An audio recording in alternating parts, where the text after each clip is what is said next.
Hey everybody, this is the Curly Haired Mafia, and we're back tonight. We're going to be reviewing Zoombies, which was directed by Glenn Miller and written by Scotty Mullen, who was also the casting director for this movie. It was released in 2016. Now, shockingly, this film does not have a Wikipedia page that I could quickly find. I was really surprised about that. It looks like the director and the writer both are closely associated with a lot of sci-fi productions. So I don't know if it originally aired on Sci-Fi, but it was released, according to IMDb, on March 1st of this year. This year. I'm Adverbia. This year. My name is Adverbia. And I'm Dean Lee, Danielle. Well, hi, I'm Fred, and I'm an anatomic pathologist. I'm Dr. Avidium, chemist, zombie fan. Oh, definitely zombie fan. All right, Ray, you want to give us a plot synopsis? Yes, fastest plot synopsis is Jurassic Park with zombies. Yep. That about ties it up. Yep. I think that's actually how it's officially described. So, and I found that accurate. It's Jurassic Park, Jurassic World of the Dead is their tagline. Yes. But somehow better than Jurassic World. I'm not sure how. I can't even with this film.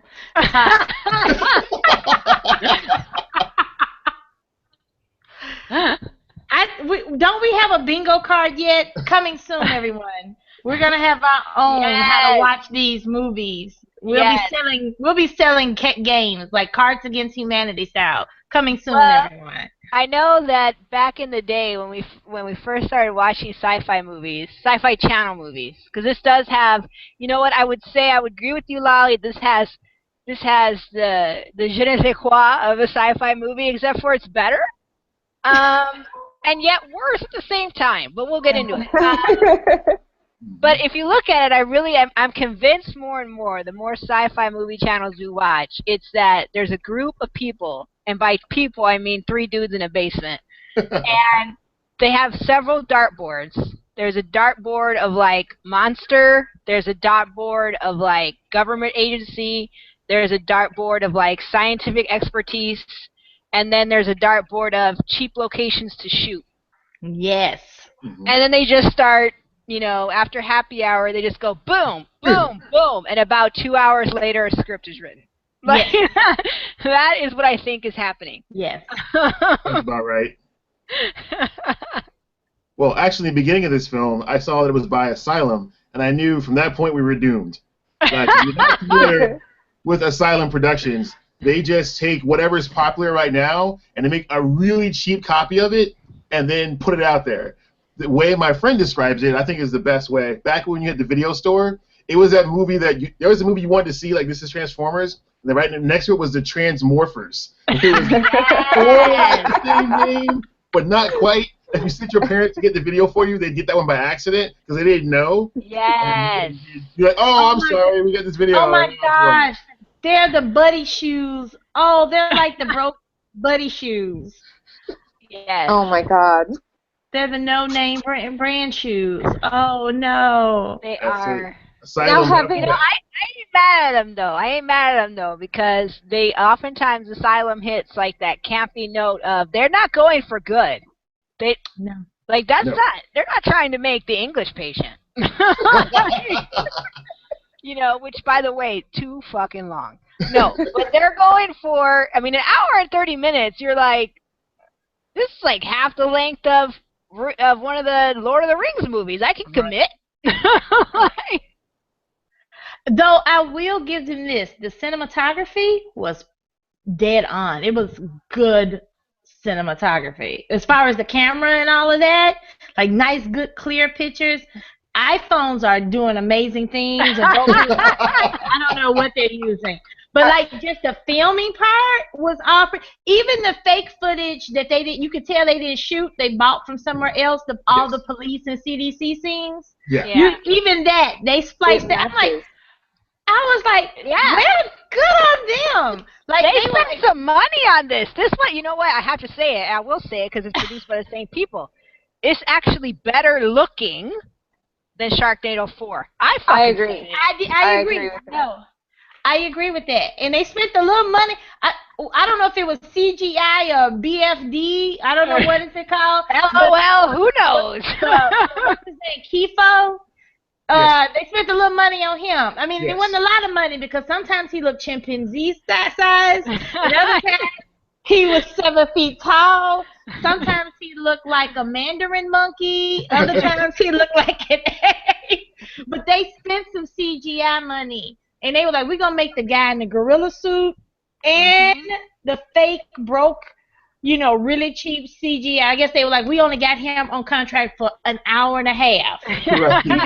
These 3 patched it. We only can afford an hour and a half of his extra. We gotta wrap it up, people. Yeah. We got like the, but I will say this though, that even like the zoo, like they actually, that location, the rooms, like the quality for all of the sci-fi stuff, I was like, this movie actually looks better than, Lava Tarantula, which the sequel just came out, Sharknado 4, which just came out. Like, I was like, and this that was actually looks better. And that was a nice facility. I don't know whose uncle works at the university or hospital, but that lab was actually a damn fine-looking lab. I was like, this is a good facility. That was a school somewhere. Yes. If you watch the scene where they're going through, there's like bench, microscope, bench, microscope, bench, microscope, bench, microscope. Like, this is a school. Because no way in a lab do you need like 47 microscopes. How many samples are you looking at the same time? And the high, and I was like, look, I understand this is like, going to be the World Renowned Wildlife Center, but ain't nobody lead that much lab facilities in a zoo. Where do they put it? Next to Africa or the bird cage? Like, where is it? Yeah. Yeah. So while we're talking about what's good, so let's talk about the casting in the movie. There was something that jumped out at me right away, which was, I mean, are we going to say half? More than half. Half of the people in the movie were people of color. Yes. Yeah. That is very true. I noticed that too. I was really pleasantly surprised. I was like, we got half a chance of living through this one. And still, how many of us made it out? Not any of the black dudes. There can be only one. You're a black man, you're done. And quite frankly, I don't make her it. Australian accent is what saved her. That's why she made it. Because you gotta have, well, not just that. I thought to myself, of course you gotta have an Australian accent. This is a wild animal kingdom kind of movie. Of course, there's an Australian. Well, she played Homeboy's role in Jurassic Park, right? The original wrangler of the Velociraptors. I'm like, well, of course she's Australian. I'm just waiting. It took forever too. I'm like, look, homegirl, we don't have much time. We got 90 minutes. I'm gonna need you to get that tank top of authority sorted out. So when she took off her jacket finally, I'm like, shit's about to go down. The machete came out. When the machete came out, I was like, okay, machete, we are ready. Let's do this. I like that scene when they're on the top of the gorilla enclosure and we stop for a moment to have character development. Like, I don't know. I was having trouble, but now I feel better, and I'm trying. Yeah, me too. We should all try together. Okay. I'm like, what is this scene about? And I'm trying to find out about the actress on IMDb, Ione Butler. Under personal details, all it has is her height. What? Like, that's it. That's it. That's all you need to just know. her height. That's it. That's how you. Because I was trying to figure out, is she Australian? Is she Kiwi? Where's she from? Just her height. But I was impressed how. So yes, like you said, she had the Chris Pratt role, right? Mm-hmm. But throughout the movie, there was no gendered commentary that I caught. Mm-hmm. There was no like, because you're a girl, or you shoot pretty good for a girl, or don't get emotional, or any of that. There wasn't any gendered commentary among the characters. I was really impressed with that. That and the casting made me really called happy. That out. Well, her character called that out, stereotype out real early when the guy's like, where's my new security person? Hey, white guy. And she's like, you need to check yourself. You need to check yourself, you need to check your stereotypes. And I was like, oh, snap. It's like a and so they lampshade that right in the beginning. Right. They lampshade it right in the beginning, and then it never comes up again, which is great. That's why you gotta nip it in the bud. That's everyone, everybody. Nip that in the bud, and folks know how to act and how to treat you. I just looked her up. She's British, actually. Okay. She's from London, trained at 2 drama schools in the UK, studied musical theater at the Rose Bruford College of Acting. She's probably done Shakespeare. How far the might know. But you know what? You know, I don't see her as being Platt's character. I see her as being like Homeboy from Jurassic Park. Yeah, You're very Oh. Clever Gotcha. girl. You know, she was very Clever girl. She was very loner. And then they tried to explain why she's a loner, and I was like, okay. When we're all trying to run from zombies, like you were saying, we're all trying to run from zombies. But let's take a moment for a kumbaya here. Yeah. Yeah. That's crazy. Yeah. All right. So as the movie rolls out, you have the park director, who's also a scientist, who inherited this role of running this park from her grandfather. She's got her little child there because there's no easier way to increase the drama than by having a little kid. The little kid's name is Tia. We'll get back to her. Oh, yes, we will. That's one badass little kid. Okay. One badass little kid. So there's a mishap in the lab, because of course there is, and protocol is not followed because of course it isn't, and then all hell breaks loose. Fortunately, there's no patrons at the park because it's before the park is open, so the mayhem is limited to the park employees. We have a group people of in the cast. The only That's 10 right. That's right. We have the park employees, and we have a crop of interns that comes in. I have to say, they really nailed like the millennial college student. Yes. And perhaps those of you that have more interaction with millennial college students can speak to that. Well, that was definitely a point. Oh, go ahead, Fred. I was just going to agree. That's definitely a point. Those are the people that I'm dealing with, that I see as students, and that is totally their behavior. I'd rather you cut off my arm than take my phone. That's completely accurate. They showed the range too. You had like the overachieving, very rule, like that's not in the manual, right? And then you had the extreme, like sorority girl that you were like, Becky with the bad hair. I'm gonna need you to sort your shit out. And then they had the interns that were kind of in the middle. They were kind of interested, but they were still like, you mean I'm not gonna be playing with the gorilla? Like, so I really do think like they captured that range, and they set it up. I mean, you knew from the jump who was going to survive and who wasn't, right? I have to admit, they button hooked me though, because I thought AJ was going to be a dude bro from the beginning. You know, he has the cut-off shirt. He's got the hair. I was like, okay, this is our like frat boy dude bro. But he was actually not that bad. He was a cool guy. Yep. Yeah. I mean, even the guy with the suit, you're like, okay, you're going to need to die. But then you were like cheering for him at some point. Yeah, he manned up. He did man up. He did. And I love, you know what I love about Homegirl, the security expert, is she like summed up my teaching thing when she was, you know, I'm not very good at firing a weapon. She's like, you're going to need to improve. That's you're going to need to do it.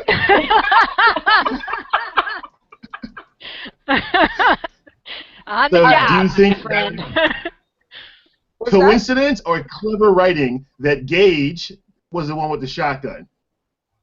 I think sci-fi is all about the puns. I think it's all about the puns. Yeah. I kept noticing like Gage got the shotgun again. Gage, shotgun. I didn't catch that at the time. I didn't catch that. All right, so let's start with the no science. Because there's a lot of ground to cover there. Everything. You just say the whole movie. For all three of our categories, the whole movie. That's my answer. That's the short answer. No, but for the no science, let's start with old girl, the scientist park director. Let's start with her. She vexed me. First of all, what does a microscope have to do with your dissertation topic, capture the zoo theory? I was just like, girl, for real? Like, mama, you didn't use it's the baby called it. The baby called it a telescope. She might as well have used the telescope to capture the zoo theory. Yeah, have So nothing to do with each other. I was like, maybe she was looking at gametes. Maybe she did something with like in vitro fertilization. That was the only thing that I could see. Like, So you gotta be doing it now. So microscopes. I love how in all these movies microscopes are super duper fantastical, awesome. Like she used the microscope to identify enzymes. I'm like, what? Excuse me? Yeah. That single light, one lens microscope you just used to find enzymes? No, you didn't, honey. No, you did not. And the brain.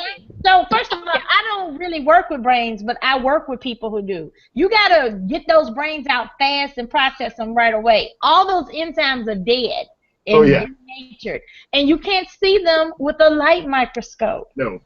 No.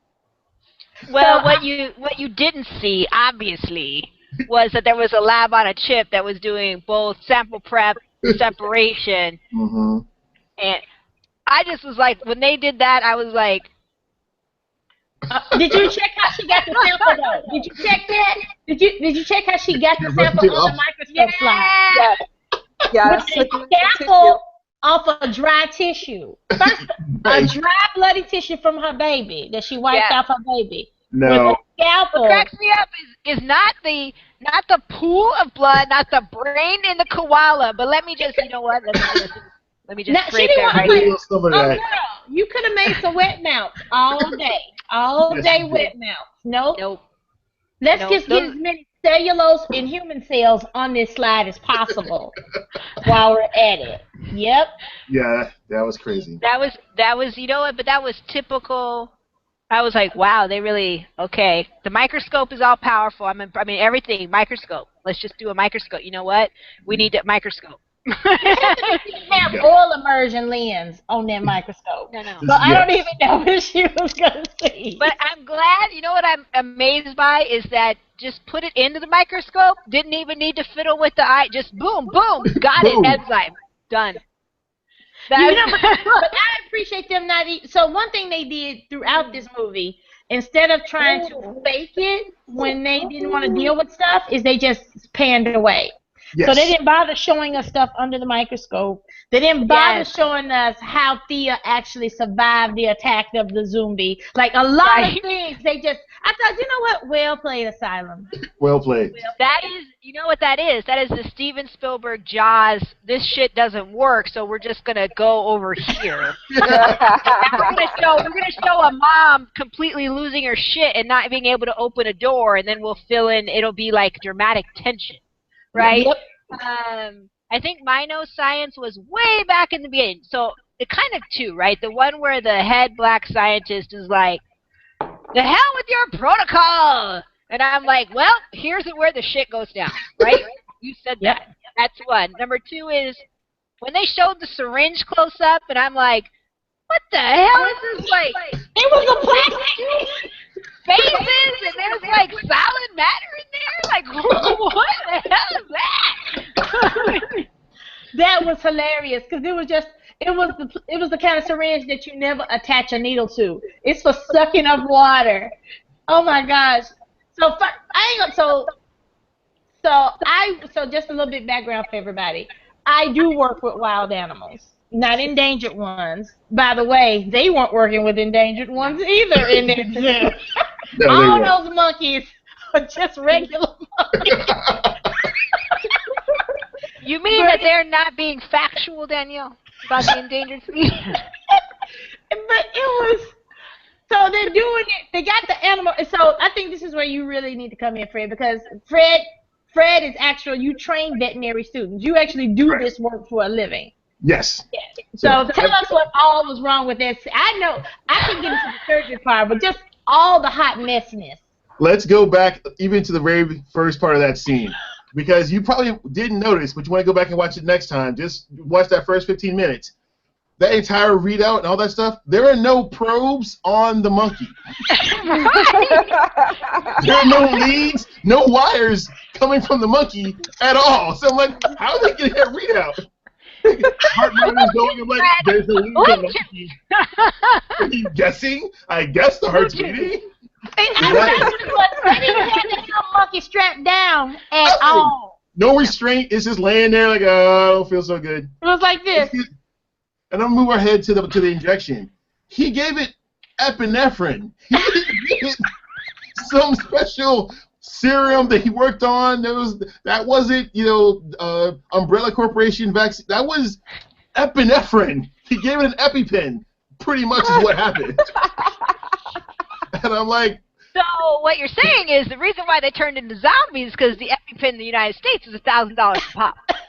Right. I guess he was working on his own experimental EpiPen, but I was like epinephrine. I'm like, okay, and then we're gonna follow up with some weird serum. We're gonna get some experimental drug. You said epinephrine, and that's it. Nah, bro. That's not how that works exactly. So yeah, that whole scene was just ate up from the very beginning with the no probes, no restraint, and we work with primates. That's a very dangerous time. You cannot have loose people and no face masks. I'm like, this is all y'all are ready to die. If no PPE. No PPE at all. Personal protective equipment. That monkey had the slightest bit of herpes. Everybody and everyone would be dead. So I'm gonna tell you what bothered me.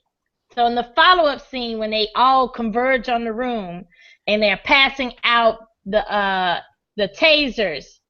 So I work with that taser because I use that with my rats. That's just the one. It's actually it's a cattle prod. There was no battery on it. He was just walking around with a stick. It doesn't work. I was just like, and they showed it's not like they hid it. They hid the whole thing. Like here. He's like, I don't know how to use it. I'm like, because it's nothing like that. It's like they just used the guy. I guess the guy who they had on contract for 90 minutes total for the whole movie to zap in things for editing. He added some electricity in parts. Right. But I was just like, really? What?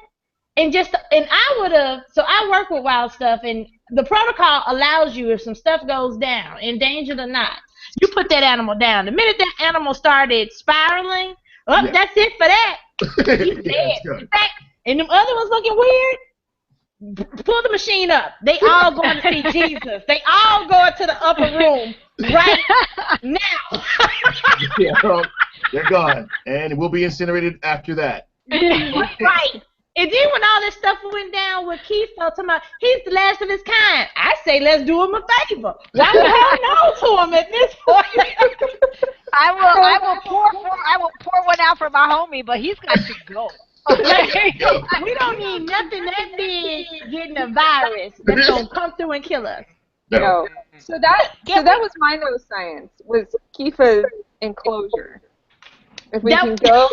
Yes. That was my. So they show in the beginning of the movie the little girl. So Tia is like Kifa, and she's like, there's like plexiglass, right? And the mom's like, honey, be careful, and she's like, okay. And then she moves 2 steps to the right, and it's chicken wire. Chicken wire. And her fingers stuck to it, and I'm like, oh shit. Hold up! It wasn't just a little. It was the thin plexiglass that go wubba wubba wubba when you right. It was the thinnest plexiglass. I was just like, what the? Oh, yeah. You're right. Don't put your finger there, baby, because we all dead. Right. Yeah, I saw that, and I was like, that is not up to code. There's no way. And let's fast forward to the scene where they're trying to escape. And they're like, oh, we just climb these rocks. I'm like, wait a second. If you can climb the rocks, why is the gorilla still in the enclosure? Exactly! I'm like, if it's that easy, oh. And where's Kifa? He climbed up the rocks. That was probably a poor choice.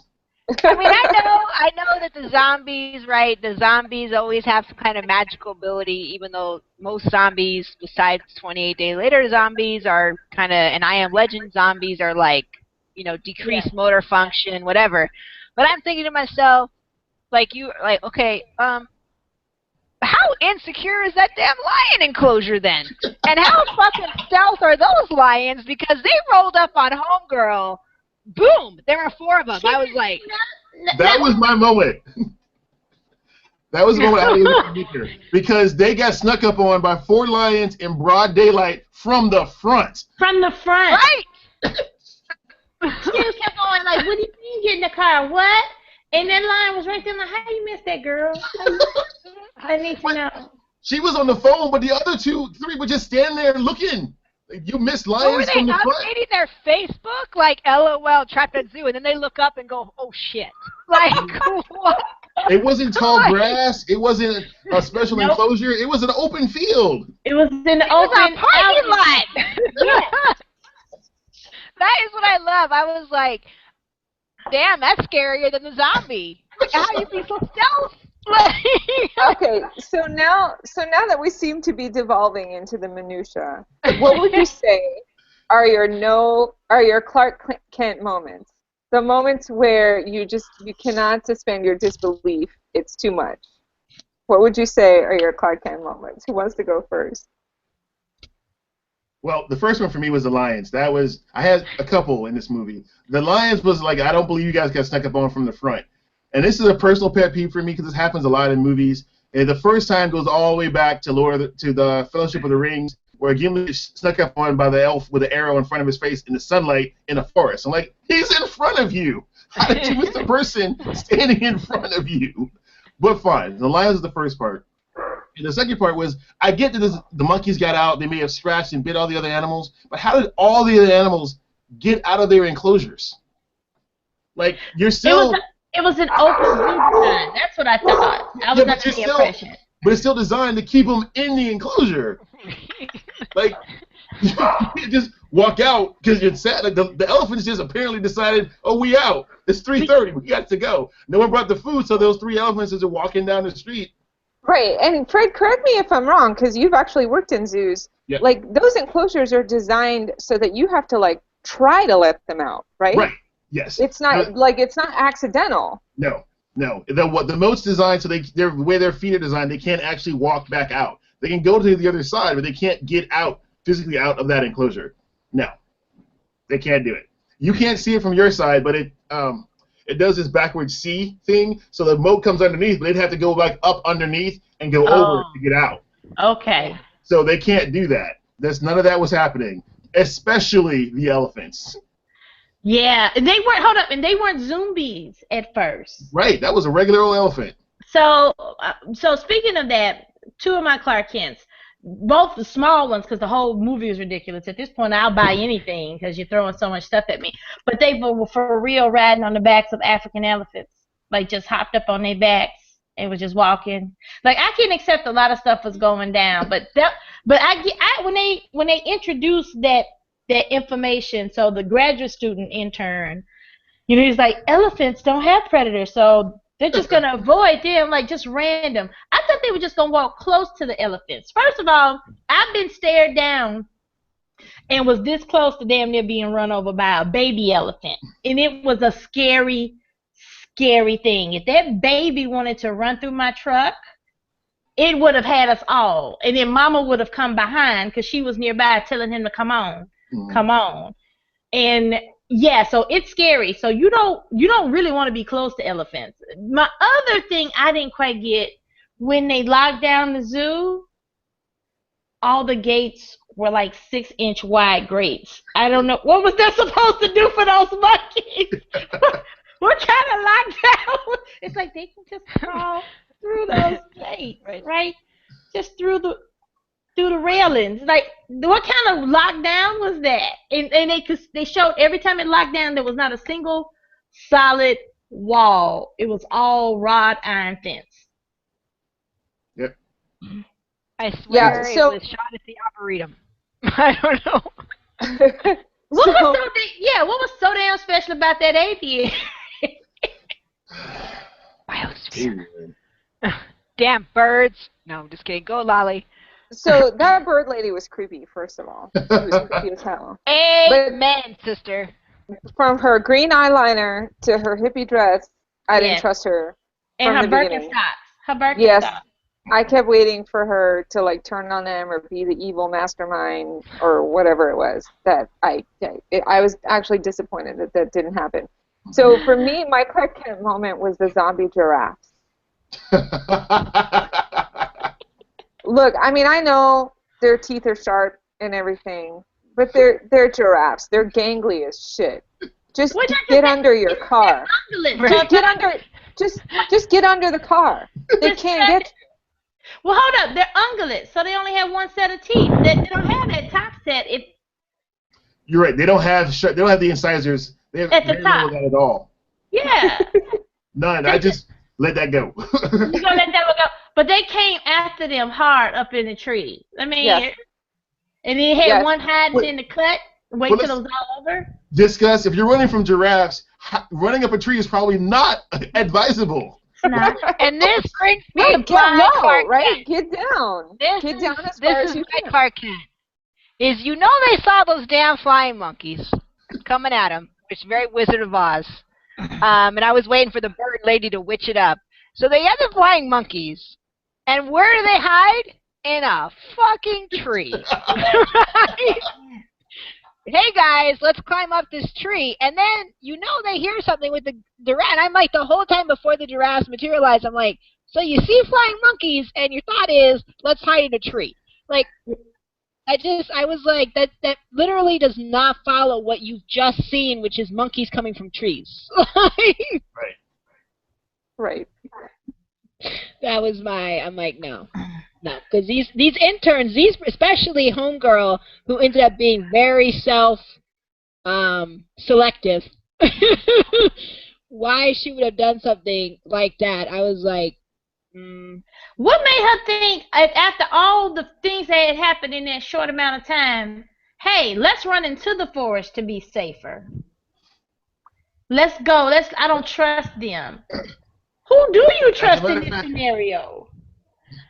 Yeah, that whole scene seems like they cut something out because they were with the warthogs, then the monkeys came, and then the giraffes came, and then they had to run from the warthogs into the building to get attacked by the warthogs. They were inside the pen with the warthog. Yeah, right. we just gonna let that go. I was like, you are not in the pen with the warthog. right. That's just no. You don't love your life, is what you don't like.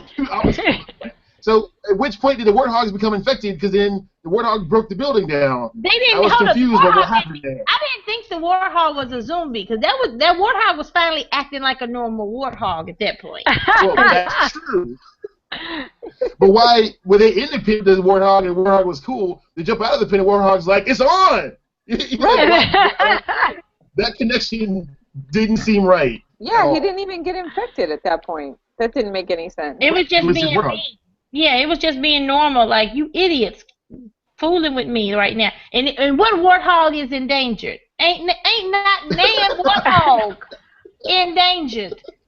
None of them. No. Pigs are extremely prolific. Very, very prolific. So, and they like Homegirl. They Yes. came after her ass. Yes, they did. They found her later. So let's talk about our side-eye moments. The whole movie. Here, well, it's a movie about zombies, so yes. But definitely Okay. my side eye would be, so early in the movie, we're waiting for them to discover that the shit's hit the fan, right? Everybody else, all the people obviously in the lab know the shit's hit the fan, but everybody else is skipping around the park like, this is awesome. So they roll up on this room. And they're like, oh, what's going on? What's the thing they see? Boom, bloody hand, face of a guy, and is it just me, or he's like, Right. He's like, don't open.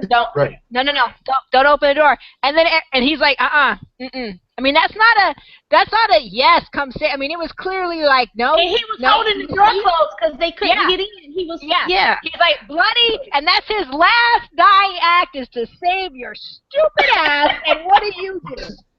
Break down the door, because you just gotta say what. Because you're an idiot. Why? He is. This is his dying thing he's doing for you, and you're like, I think he's trying to tell us to come in. I do wonder at what point he thought, yeah, I messed up. Yeah, I should have. A whole bunch of stuff I did wrong. I messed up. Let me fix this now. They don't show us that part. The scenes I hate that they cut, that one. I would have liked to have seen that one. I messed up. I would like to know at which point did the monkey crawl inside his chest, and why was he not aware of that while he was talking to them? Okay, wait. So to speak to your point, how did the monkey get in? He was just magically there. Where did he get in through? I want to know. He climbed. When Yeah, it he happened, just. that was like good. Man, that scene of the monkey in his chest was just as bad as old girl and the eagle had laid eggs in her body. And she was like, they're nesting in me. First of all, why are you still alive? What? Why are you still breathing? Okay? Why? Well, Literally every foot of intestine is out of her body, and she's like, they're nesting. Yeah, she And was then crazy. typically gut wounds won't kill you for a while. So that's possible. Yeah. But what point did you get knocked down and left there for the eagle to do that in that left you alive? Like, I don't know why you just That fall was- out. Did you trip over her foot? Like, why are you laying there and allowing it to rip out your intestine? the ridiculousness in this movie was so amazing. It was so high. So my Clark Kent had to do with Rex, the head security guy, the handsome guy. He was handsome.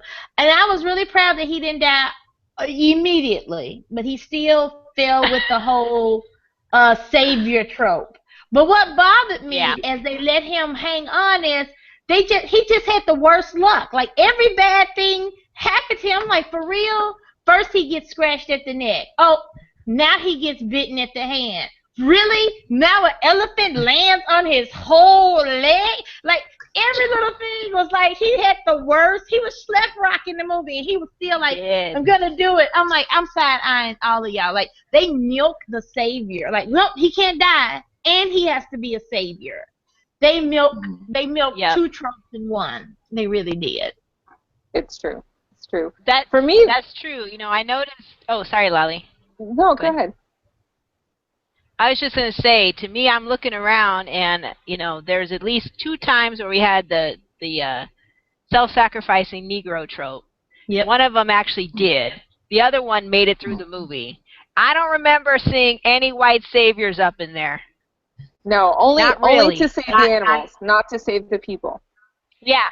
Yeah. Oh, I've got to save these birds. Look, girl.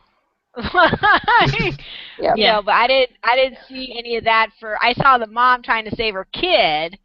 That's but natural. Even the park leader, the park leader, who at any, like, I don't know, 80 minutes previously should have been like, yep, we're done. And this whole park I'm burning it to the ground and we're out. No, she has to wait until how many people are dead. Like, at no point does she actually go, I'm calling it. No. Like, until the very end. And that brings me to my side eye, which was the mom. So you're in a park where wild animals have escaped. They're breaking into every fucking place. It's okay, Tia. Go play in another room that's locked where I might have trouble getting to you.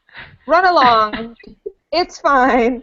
No, if I would have had that kid by the arm my kid would have been like, ow, mommy, you're squeezing my arm, ow, and I would be like, shut up, I'm not letting go, you're not getting out of my sight. Get on my back. Absolutely. Hold on, little monkey, hold on. No. Like, please. You know, I know how I am with my kids when there's too many people at the amusement park and they're like, ow, you're squeezing me. No. If there's zombie lemurs running around, you're not going in another room. You're not being by yourself. You're not closing the door. I don't care what you want. Pee on the floor. I don't care. You're not going to the bathroom. No. Right. That whole time, I was just like, lady, what are you doing? What are you doing? But let's talk about Tia. Oh, my God. That little girl can take care of herself. She can't, girl. So and in the scariest way possible, too. So for our viewers, let me put it in context. She's playing in a room by herself with her stuffed animals. And she turns around, and there's a koala sitting on the shelf. And she approaches the koala and touches it on the nose, and it turns out to be a zombie koala. And then the screaming begins, and the mom, and the keypad, and why won't the door open? And she opens the door, and what does she see? Tia with a dripping baseball bat and the koala in pieces all over the floor. And you know what I saw? I looked at that little girl and I went, little girl, well, this is not the first time and it won't be the last. That And was like choking up the corn right her hair there. was unshoveled, like her little bow was down. She was in shock, hyperventilating. Blood is everywhere, all over her and the room. That was the Yes, best acting in the whole movie. The moment it when she really delivered was. that, Yes. when she's like, "I don't want to play with my animals anymore." That was the best I'm acting good. in the whole movie. There It was was. fantastic. And she was, of all the people who had to kill things, she was literally, first of all, the one that had to do it, like, in the most gruesome way possible. She was also the most, like, chill. She was like, yeah, well, you know, what? Yeah, He came at me, yo. she was like, That's "Well, it. what do we do?" She's like, "They want us gone. Yeah. It's us or them, okay?" Right. I'm like, why am I having to explain basic animal behavior to you, Mom? Yeah, and what I really appreciated about that moment is that little girl did what we all hope we would do in that situation. You know, we make fun of all the adults in the movie because they panic, they scramble for the door, they drop their gun, they don't know how to use the taser, whatever. She just picked up her bat, started swinging, and didn't think about what the consequences might be. She just handled it. She just handled it. It's And that's what we handled. all hope we would be like in that situation. And that's like the purity of the child, you know, like just like I Very thought that nice. was a great moment, very redeeming. That was, moment. and I'm glad that they didn't show it, right? Because it was, first of all, it was scarier. Yeah. And Yeah. second of all, when you walked in and you're like, that's one badass little kid. Yep. You were like, dang. Yep. And I wasn't worried about her for the rest of the movie. I said, the rest of these people can die. Yep. The little 7-year-old over here is going to be walking out of the conference center going like, well, what up? Yeah, it's a mess back there. Sorry about that. Like, I want to take a moment to talk about death overall in the film because it felt like people kept dying and they were just like, oh, okay, whatever. You know, the first time they were in the room with the monkeys, it's like, oh, there are 4 dead people in here. Oh, that sucks. Then they walk out the room, okay, crap. Then they get to the giraffes. They just tore that dude apart in front of me. Huh, that's weird. No problem the whole movie. We get to AJ falling off the zip line. AJ dead. I'm like, are you serious? yeah. 10 people are already dead today. The one guy that falls off the zip line, that's the one you're broken up about? That Why zip this line guy? scene. Yeah, you know Yeah. what? But that zip line scene had me too through. I mean, they were literally just they were just standing there with their arms. I mean, they were just like this, with the Leg little in the sun air. right behind With the them. fan. With the fan, so the hair looks like it's Oh my moving. gosh, Yeah. I was just like, are you kidding me, people? Oh my gosh, they are killing me with this. And then the break. They had it seeming like they could look up and see the break. It's like, but you're moving, right? So how are you still looking at the same spot? There were many, like, that was one of those inconsistent. The other 2 things, I don't know if this is a side eye or if it's a, I don't know where it falls. You guys will tell me. Is the CDC doesn't take 3 days to get anywhere. They have people wherever the hell you are. Like, I was just like, no, it's going to take CDC 3 days. And I was like, where are you? They're not all in Atlanta. Like, Right. they have people, like, everywhere. Like, and the idea, but I love that, though, because I'm like, it's the CDC's fault. Obviously. Right. So I think that falls under a segment that we don't often do, which is professional shade. And Yeah. I think that there's a ton of professional shade to go around in All this over movie. this movie. And that brings me back. That brings me back to one of the Clark Kent moments that Ray had that I'm going to challenge you on because I don't trust people. You know, that moment when people are like, "Screw your protocol." People do that. I really think that's one of the main points where systems fail. And security, information risk people will tell you every time. Systems fail because of human beings. Because human beings will do stupid stuff. And people will panic. And they will say, screw your protocol. I don't care. I'm getting out of here. I'm not dying. I'm going home. I'm opening the door. You know, whatever it happens to be. People will do that. Yeah. And that was my moment of professional shade in the movie, was when, in the very beginning of the movie, when they were like, I'm opening the door, I don't care what happens. Yeah, the opening the door one though, that was more because the dude's clearly like, don't open this door, like don't what you know. The protocol one, I even said this on Twitter. It's like this thing, this nonsensical and wherever we want to put a professional shade of, fuck your protocol.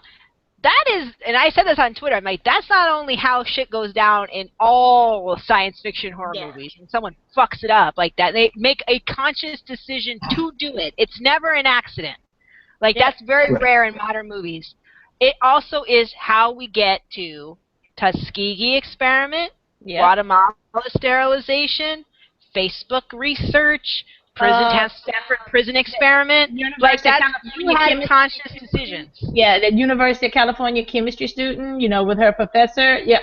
The Hawaiian chemistry lab explosion. Like, that's, you always have someone, and more than one person, right? It's usually, when that guy said that out in the room, none of his one of his colleagues was like, but nobody like, and then like nobody was like, you know what, I'm gonna drop you like if you even fucking think about it. But that's what cracks me up in these movies, is that it's always, and like real life, that absolutely happens. Yep. But it falls better into professional shade. I always forget that we have this like category, but we need to make that permanent, because most of these movies, the level of professional shade is like off the hook. Yes. Yeah. So I have a question about this aviary. First of all, don't call it a bird aviary. That annoys the crap out of me. What else is in your aviary other than birds? But secondly, so the aviary has a switch to open the top. Why? Why is this aviary to house these endangered birds have an opening to allow it? Because that was what she was going to do. She says, oh, we got to let the birds out. I want to go open the switch to let the roof off. We have it there for cleaning. No, you don't. You don't open the roof of the aviary to clean it. There is no reason to have an open ending in the aviary to let that out. And secondly, I know it's not necessarily professional shade, but the parrots knocking at the glass and the percentage of how the structural integrity of the glass is left, what kind of program is that? Because I want one of those for my foundation. Like, 77%, 76, 74, like, what the fuck? What is that? That is some serious Star Trek, like, shield percentage action. Hold right? on, but that's the same. Hold on. I got 7% shield's capacity. Yeah. But you know what? That was the same system that was able to magically track every animal and turn a different color when they changed. It was just magic. Yeah, it was able to do all that. So, but back to the aviary. So the birds, so those were macaws. Macaws have naked faces. Parrots have feathers. Now, the reason why I said that is macaws are I got attacked by a macaw. They are not friendly. They cut you and hurt you. So the one sitting on the guy's shoulder, I'm like, he can rip you to shreds. They are not. I literally ran. And I work with big, scary things. I have taken off running from macaws because one tried to stab me twice with his beak. When I was this guy. I shouldn't laugh. That's not funny. No, it was. I laughed too. His name was Red. I remember this macaw to this day. No. He was mean. He hated me. And every time I sat next to someone that he liked, he would come over and like stab at me. No, they are not nice.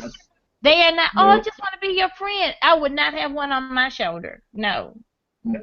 And I was confused by the glass. Was anyone else confused by the glass? What type of glass? The fact that the aviary was glass. Oh, and not. Oh, yeah. They could have just let it be mesh or net or open air, which most aviaries are. That was. Hold up. That's not an aviary at that point. It's a terrarium. It's like the like the biosphere. Biodome. That part just confused me. I'm like, what? Is it supposed to be? And I love how, okay, so remember early on in the movie, they're like big steel structure and whatever, and then their whole plan became, I'm going to burn it. I was like, how is it going to catch on fire? She's pouring the gas around the concrete. I'm like, concrete doesn't burn once you set it on fire, so how is this going to light anything up? Nope. Magic. And once the accelerant's gone, it's like you burn up all the fuel. I'm like, and then? Right. And then, but that thing went up You like got some. boom. All This is right. Well, what she had to back science the truck says. up. You see, the truck had more fuel. And that's what blows up because it's the movie. So cars blow up when you Right. shoot them because that's Yes. what they do with rockets from fireworks. With rockets, and then you have fire flying eagles in the sky. Fire flying eagles in the sky. That was awesome. When I saw that, I was just like, and you win. Fire son. flying You win. eagles in the sky. Yeah. That is my new White Snake cover band. Yeah. Yeah. Oh my Fire God. flying eagles in the sky. Okay, can we talk for a minute about when the movie turned 0 Dark 30 for like 20 seconds? So, first of all, they're told that they're going to have to wait like 3 days for CDC, and for some reason 911's like, yeah, nah. Okay, I can almost believe that, because if you've actually called them up and said, we have a bunch of wild infected animals, Yeah. that might actually be what LAPD says. I don't know. But but then they decide to enter, right? And then it goes I'm like, are we in 0 Dark 30 right now? What kind of what are we looking at right now? SWAT team approach. I think they got some film from some other, maybe it was SWAT, maybe it was some other movie, and they were like, okay, Yeah. here you go. And you never heard from them again. No, They it was all totally like- random. Totally random. That They one were line just there to escapes. die. He's actually gone. They all Yeah. gone, and you never hear from them again. I'm like, what And is- at that point, you notice the law enforcement, they're no longer on the phone at any point. Anymore. right? They're like, yeah, lady, nope. But who was the helicopter? And when we talk about the helicopter, where in the hell was this place? That was They're Black Hawk Down. That was Black Hawk. So I thought it was a nice homage to a nice little callback to the end of Jurassic Park Oh, for sure. when they're Yes. flying out of there in the Yes. helicopter. There was Yes. so much Jurassic Park in this. She even right? mentions it at one point. She says Oh, yeah. it. Yeah, she, Yeah. Oh yeah, it's not It's a Jurassic nod. Park. Yeah. I was Yeah. like, but I was like, yeah. I Which know, is right? hilarious because it was the bird lady who said that, right? No, it was the yeah. PhD scientist, park Oh, director. that's I'm right, sorry, that's right. Grandpa. That's right. I'm so Yeah. sorry, Grandpa. I didn't even know who Grandpa was. That was Because kinda of like course, yeah. yeah, he was just some kind of whatever, the benefactor, the money guy. You know, that was a nod to Jurassic Park too. He must just Oh, they for just sure. didn't have him. Just like, listen, I've always wanted to do this. He was the old guy from Jurassic Park, even though he just wasn't present in the movie. So And of many course, nods to Jurassic Park. Birds are dinosaurs. Dun dun dun. Yep. Yes, Yep. there were so many callbacks. It's kind of funny that like the people that I had hoped would make it out, like I'd always wished that the Australian dude in the Jurassic Park, the actual original one, would have survived, but I knew from the jump it was not going to happen, and I read the book, so I knew it wasn't going to happen, but I was hoping, right, in this one it was like some of the people that didn't make it in the first one, it was like they were going to make it in this one. Mm-hmm. So that part, I was like, but it was funny to me that there was not a lot of, Sci-Fi Channel movies too, and Asylum does, like, they keep doing too many special effects, which is not their strong suit. Yeah, Right? not your strong suit, Yeah. Asylum. If you're hearing this, just know that. But That's this one, example this key. was Okay. this one was not their jam. This one was actually a lot dependent on people running, quote, dramatic tension, right? It was more that kind of thing and not so much. I mean, we just think about Sharknado 4, which was just on. It was like, just, how do we top the last spinning circle of sharks? Ooh, I Right. know. We'll put them in the desert, right? Like, it was always the one-upping. And this one was not that. This one was actually, like, low on all of that and more on wanting people, they wanted you, I think, to invest in the people and not want the people to die. Yeah. Rather than silly things being thrown at you 1,000 miles an hour. So, Right. I agree with that. So let's wrap it up. How would you rate this movie on a scale of 0 to 10? Where would you put this film? And I know it's a tough one because It's it's a movie that's not trying to be a good movie. Like it's definitely trying to be in that B movie status. So that's or a C. tough one Or to rate. C. All right, so where would you put it? I have to admit, I like it better now that we talk about it. It's like this made me like it more. Like I didn't hate it. It was just so ridiculous.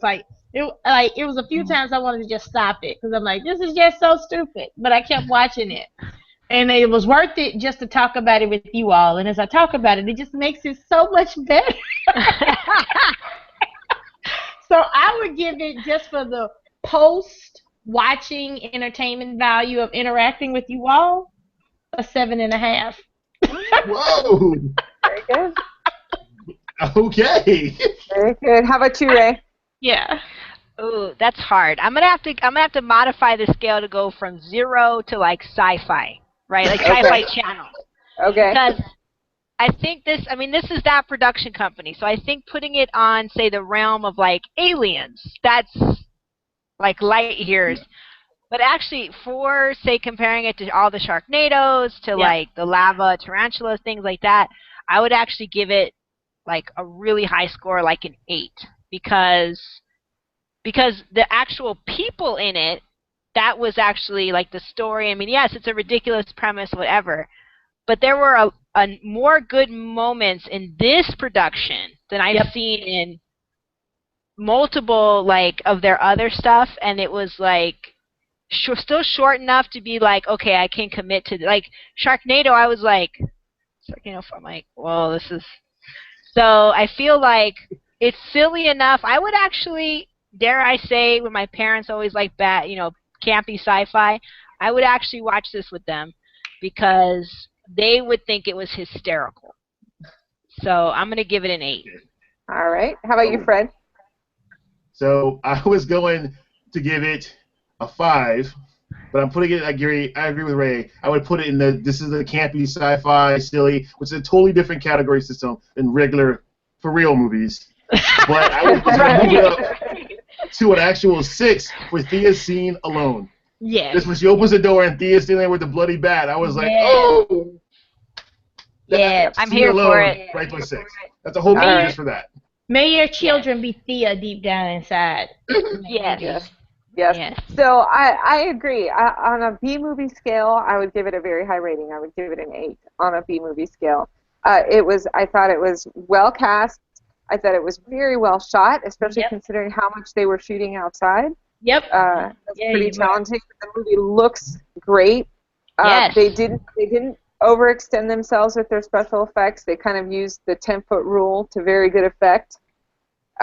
So I thought that was really great. Like on a regular movie scale, I'd probably give it like a 5.5. But on a B movie scale, I'd give it an 8. It was a strong effort in that department. It was pretty. And good. let me say this. There's another scale, right? There's a scale of if you were having a Halloween party, casual at your house, you got some snacks, you got some cocktails, everyone wants to get a silly movie on the TV, something that you can have fun with, but it's not too scary, whatever. This is the movie, right? This is that kind of a thing, and I think we need movies like that. We need party movies where it's like a bit silly, a bit campy, but not too roll the eyes. You still want it to be like a fast, kind of fun thing. Like this would be, if you're looking for something like that, this and it's on Netflix, so easy. And I'm not a parent, but I will say this: there wasn't a lot. I don't remember any like strong cursing, and there was no nudity, there was no sex, and so it was some violence, of course, and it was some gore. But if you have the kind of child who can handle that, at least it doesn't have all those other things that most parents would be concerned about if you had it going on in the background. A good slumber party, a good spooky slumber party movie. I think for teens, this would be right. This would fit. Yeah. And so I feel like, and that reminds me, we didn't mention this, but usually sci-fi movies have some silly romance or, this was very low on that. They just had, it was some flirtation. It was obvious there was some attraction between Rex and the director. So he cared for her, but it was nothing over the top. It didn't distract. I agree with that. Yeah, agreed. All right. So this was fun. Thank you for joining us. Lest it get buried in all of the critiques of the zoos, remember that zoos do a lot of good work. They're really great for conservation and educating the public. So get out there. The weather's cooling down. Support your local zoos. But as always, know where the exits are. Bye, everybody. Bye-bye. Bye.